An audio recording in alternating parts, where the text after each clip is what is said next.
Meditative wings में आप सभी को मेरा नमस्कार है। कैसे हैं आप? आज हम आपके समक्ष लाए हैं अध्यात्म तत्व का नया अध्याय, इफेक्ट ऑफ कुंडलिनी जागरण। तो आइए हम अपने साधना के अनुभव को आपके साथ शेयर करते हैं। कुंडलिनी जागरण का प्रथम जो प्रभाव पड़ता है वह होता है भारहीनता का अनुभव होता है साधक को, योगी को, महायोगी को। जितने भी पदार्थ हैं जो आप देखते हैं इस ब्रह्मांड में, दृश्यमान जगत, सभी में जो है ब्रह्म तत्व, आत्म तत्व निहित है आपको। और उसी के कारण जो है वह गतिमान है, दृश्यमान है, दिखाई पड़ता है। और सब पदार्थों में आकर्षण होता है आपका। सभी पदार्थों में एक दूसरे को आकर्षित करता है।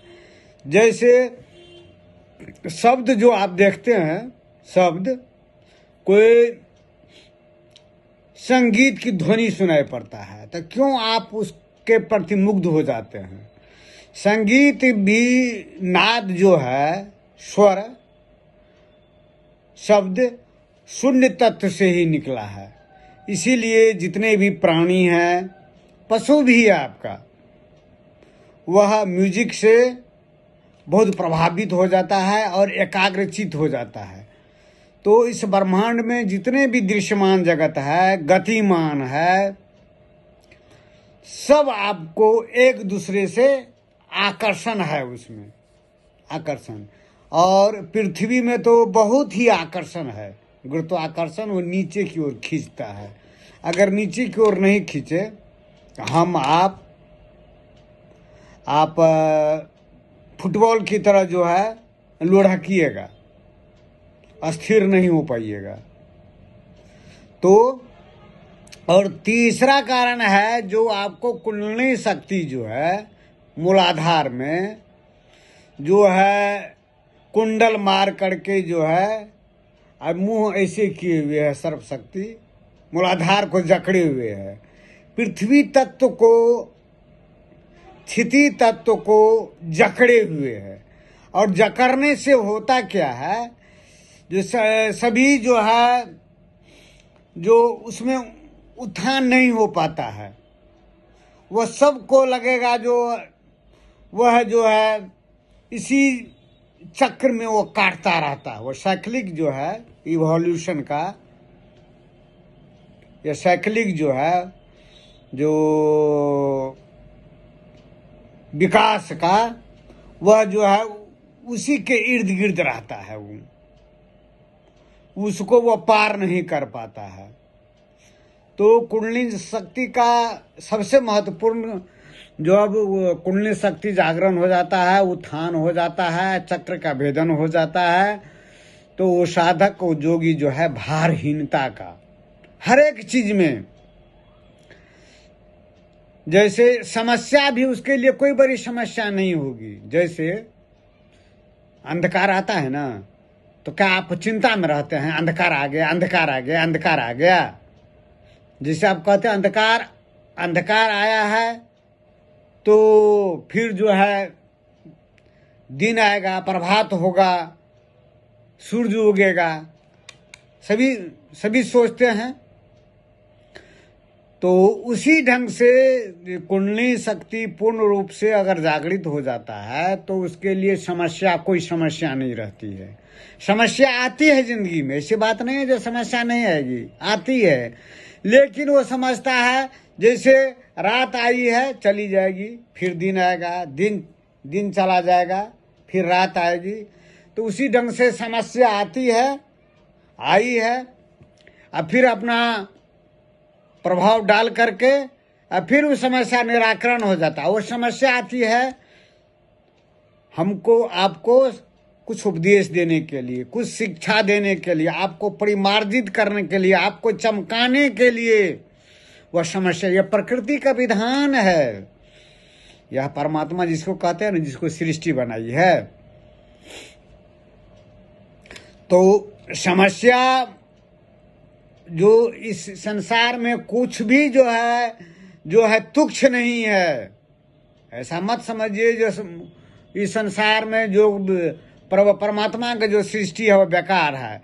समस्या आती है आपको निखारने के लिए, आपको उपदेश देने के लिए, आपको सशक्त बनाने के लिए, आपको क्षमता अर्जित करने के लिए।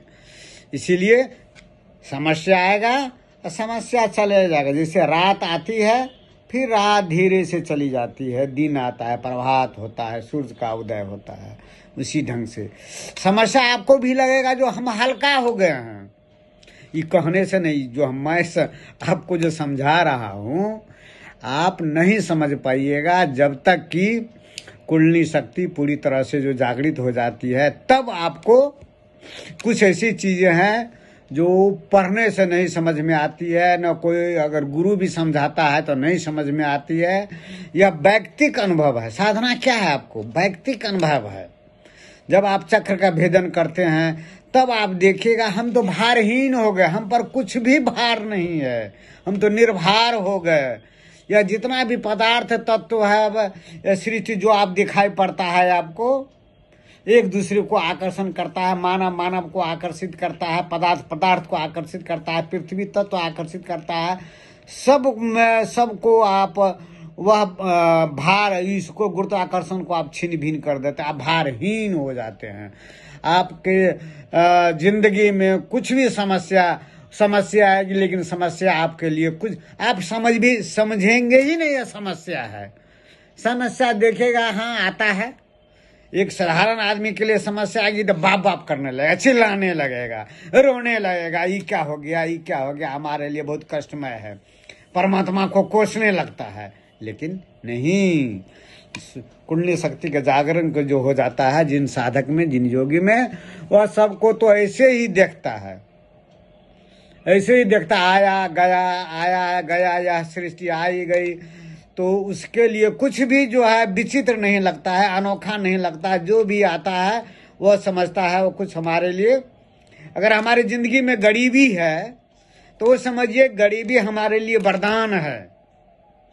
गरीबी जो संत महात्मा सब जो होते हैं, यह अद्भुत है भगवान का। यह जो है यह जो व्यवस्था है, जितने भी साधु महात्मा संत जो हुए हैं, अक्सर हाँ देखे होंगे जो मध्य वर्गीय परिवार में जन्म लिए हैं। कुछ अपवाद स्वरूप हो जाता है, लेकिन सभी चूंकि वहाँ पर वो जिंदगी में संघर्ष करता है।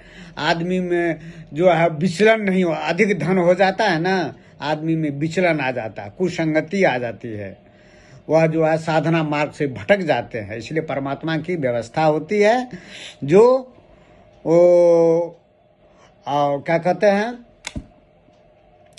जो सामान्य मध्यवर्गीय परिवार में उस संत महात्मा का जन्म होता है। तो कुंडली जागरण का महत्वपूर्ण ये है जो भारहीनता हो जाता है। कोई भी समस्या नहीं लगती है।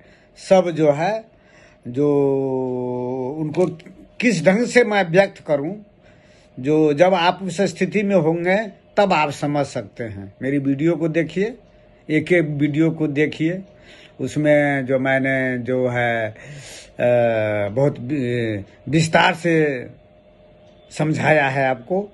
जो human body is the centre of universe, उसमें मैंने बहुत विस्तार से मैंने वर्णन किया है इन संदर्भ में। तो आज इतना ही, फिर दूसरा दिन हम नया अध्याय को लेकर के आएंगे। तब तक नमस्कार, धन्यवाद।